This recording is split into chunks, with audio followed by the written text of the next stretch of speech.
All right, so welcome back, everyone. You joined me on my patio here, and I've just finished up putting this presentation together for MIET 392 underground mining here at Bluefield State University.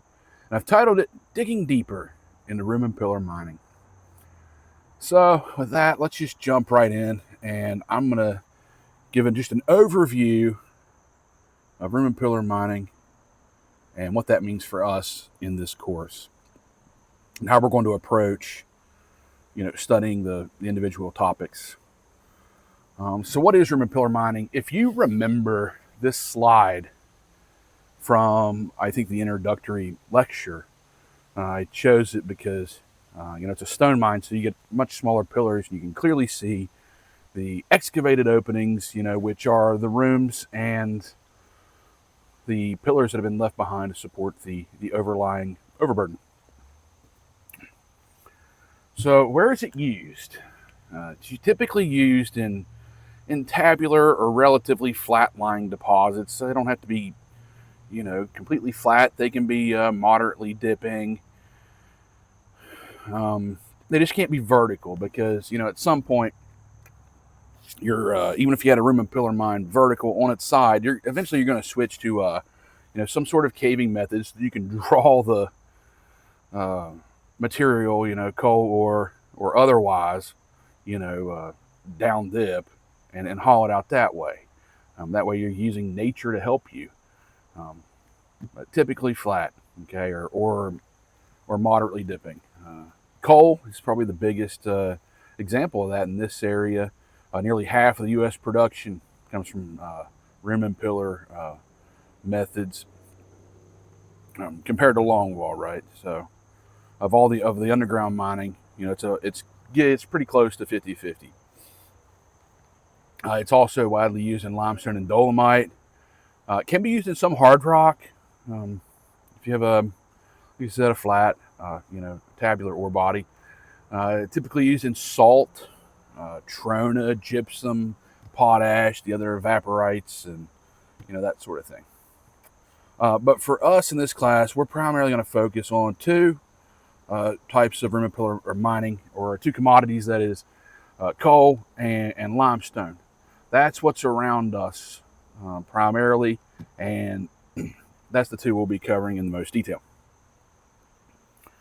So when does room and pillar mining make sense?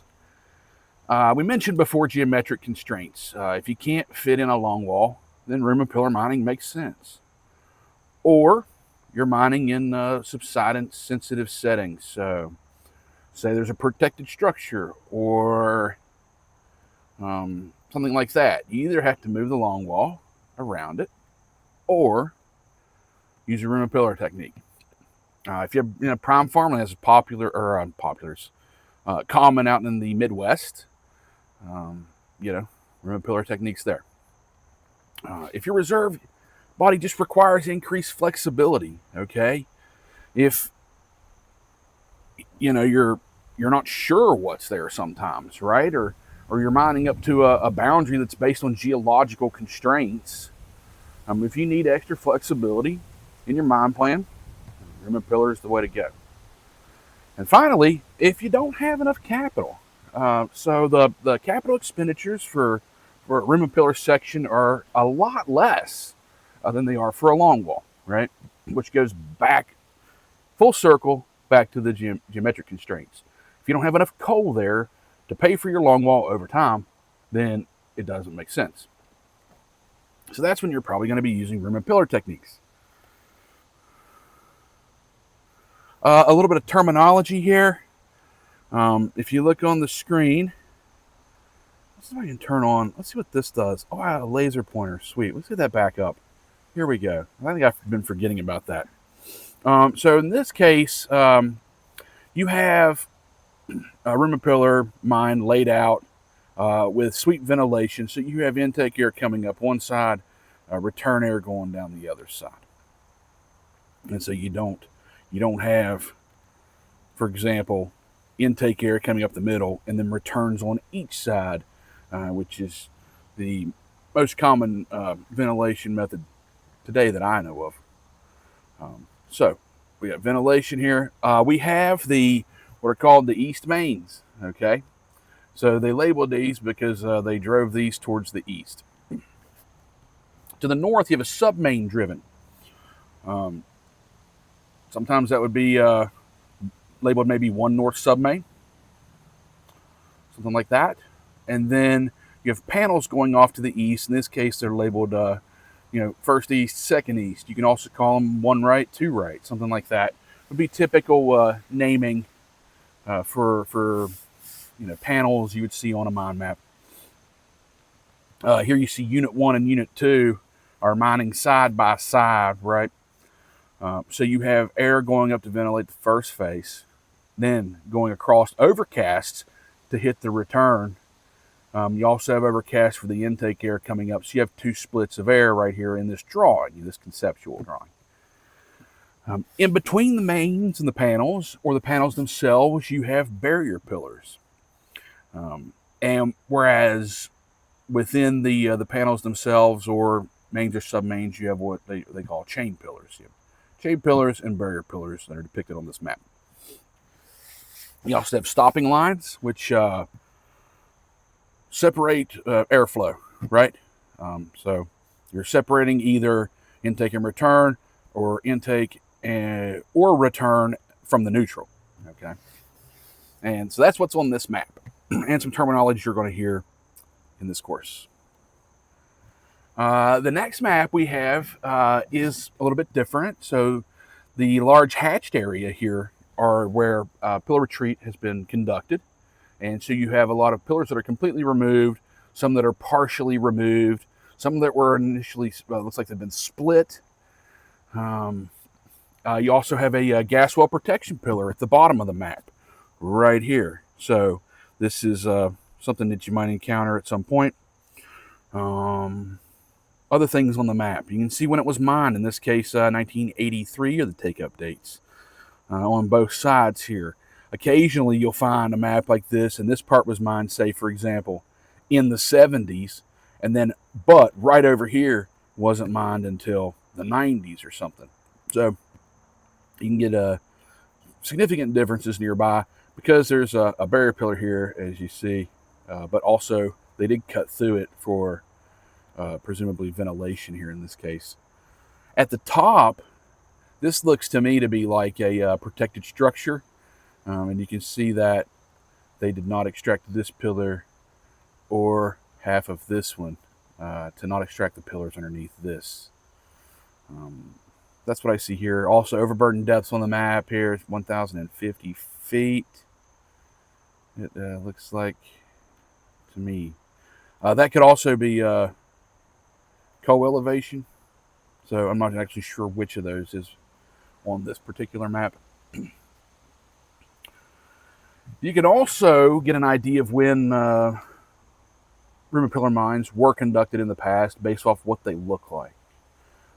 So in this case, what you see is a layout from what I've seen mostly in the 30s, or in this case, you can barely see right here a date of 1942. What they did was they would drive up 2, sometimes 3 entries up the middle here and here. And then on development, they would mine towards the center, right? So you have several working sections at any one time in this whole area of the mine, okay? As these entries are advancing this way. And then what they would do is, you can kind of see it here in parts of the map. It's narrowed down here, right? So they would mine all the way across at a certain width, probably less than what we do today because of the hand loading methods. Could have been as much as 20 feet, but I would assume that it was more like 15 or something like that. And then what they would do is they would widen the room until they got scared, and then they would retreat their way back towards the outside, okay? And in this particular case, they're actually doing it from both sides and leaving a thin barrier in the middle.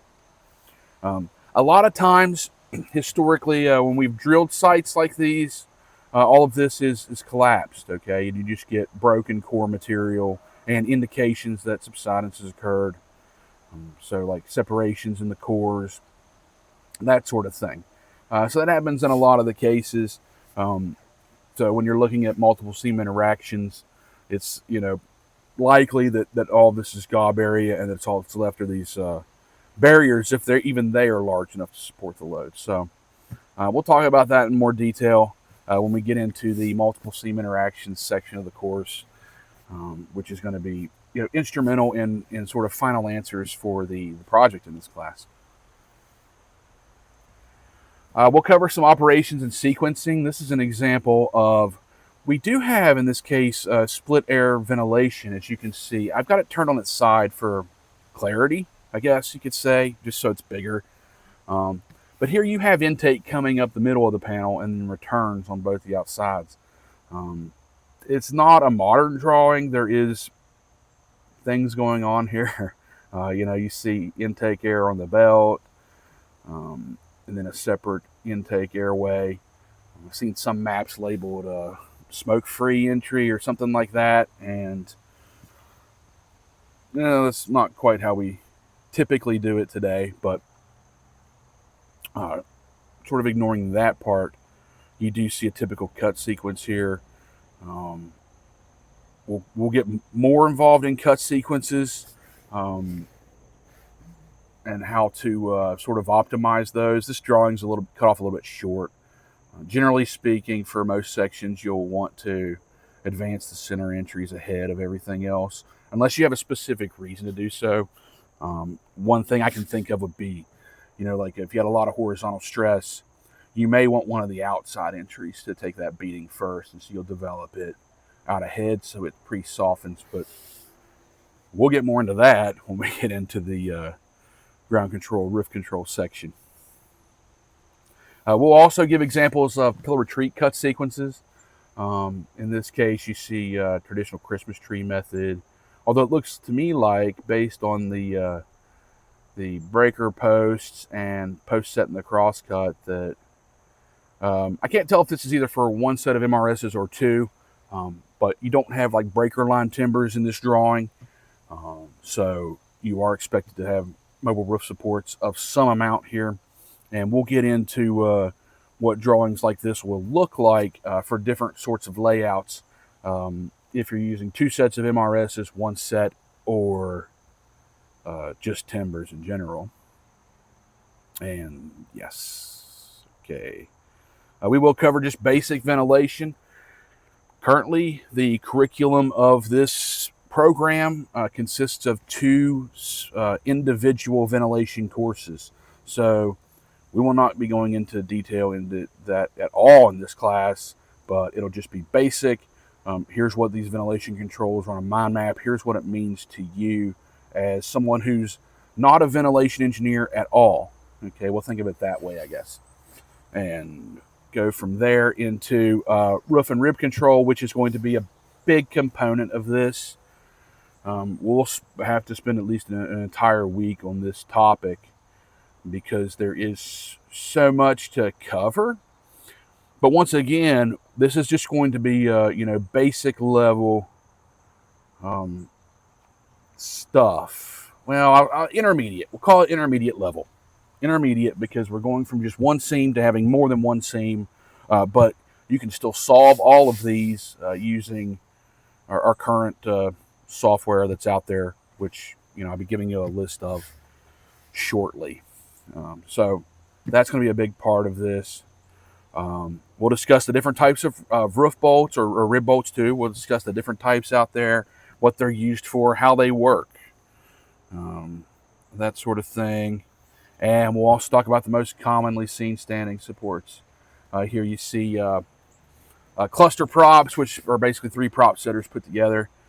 You have some steel cans in the bottom image, and some of those being tested for horizontal loading in the mine roof simulator at NIOSH on the left.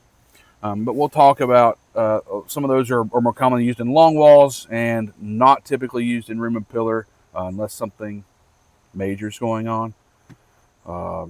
So yeah, but we'll split those up into their sort of respective groupings. And for pillar design, from development loading, tributary area, or the pressure, and we'll cover the pressure arch theory as well, to retreat loadings. Okay, so if you have loadings from goblets beside of you, that a panel that you've already mined, plus the panel that you're currently mining, what's the stability factor of those pillars and those situations, because they're different. You get a whole lot more loading in this case. And yeah, we'll also be talking about the impacts of multiple seams. This is also going to be part of the project, but we'll be using this feature of ACPS for calculating stability of panels in this sort of situation, where you have an either overlying or underlying multiple seam interaction. Got an airplane flying overhead and some kind of large bird as well. That's cool but annoying, I suppose. We'll also get into some past failures, not just for room and pillar, but long wall too, so we don't repeat the past, right?